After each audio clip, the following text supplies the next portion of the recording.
Bonjour tout le monde, j'espère que vous allez bien. On est parti aujourd'hui pour l'épisode 2, on va faire les 5 erreurs en squat.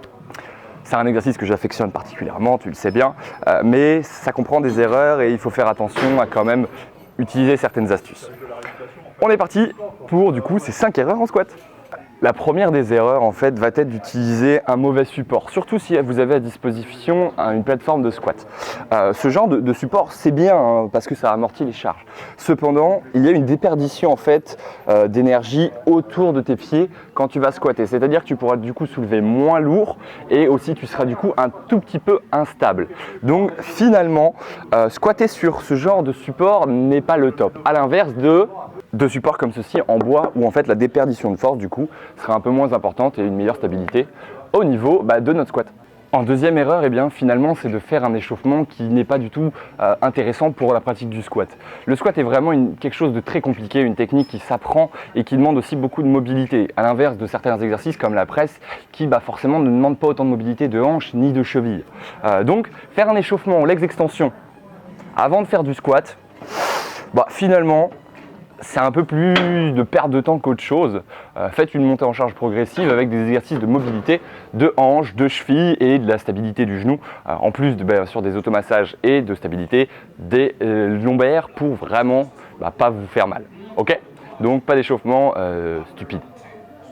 Notre troisième erreur, ça va être de faire des squats avec une barre qui ressemble à ça. Là, c'est juste, en fait, généralement, c'est les mecs qui font ça. Désolé, messieurs, mais ils veulent juste vous montrer. Ah, t'as vu, j'ai une grosse barre. Ah ouais, les gars, ils ont tellement une petite que. Bon, j'aurais peut-être pas dû dire ça. Mais finalement, ils squattent avec ça. Il y a en fait il y a à peine 80 kg sur la barre et finalement, c'est plus dangereux qu'autre chose parce que le levier entre là et là, il est plus élevé. Donc c'est vraiment pas intéressant du tout de squatter avec ça. Utilisez vraiment des gros disques au début et ratrécir un peu la charge pour vraiment avoir une charge fiable et quelque chose qui vous déséquilibrera moins. La quatrième erreur, l'utilisation du pussy-pad pour faire ton petit squat. Clairement non, ça va ailleurs, pas à la poubelle parce que c'est quand même pratique pour le hip thrust, surtout les hommes, on a les épines iliaques qui sont un peu plus en avant que les femmes, un peu moins longues, donc ça peut faire un peu mal, mais pour le squat, clairement ça tu le dégages. C'est vraiment pas intéressant, il faut juste apprendre à positionner correctement la barre sur nos trapèzes pour pas avoir de douleur et se la manger sur les cervicales. En plus de ça, ça te déséquilibre. Tu as un support en plus élevé qui permet qui va de risquer plus de la barre tombe en arrière parce qu'elle n'est pas directement posée sur toi. Donc c'est juste dangereux et c'est vraiment pas intéressant. Je fais du squat avec plus de quasiment 2 fois mon poids de corps et j'ai pas de pussy-pad. La dernière erreur qu'on peut voir, ça va être de soit faire des squats comme ça, soit faire des squats comme ça avec du coup le butt twist à la fin, c'est-à-dire l'effet des fesses qui passent, le bassin qui passe en dessous et qui remonte.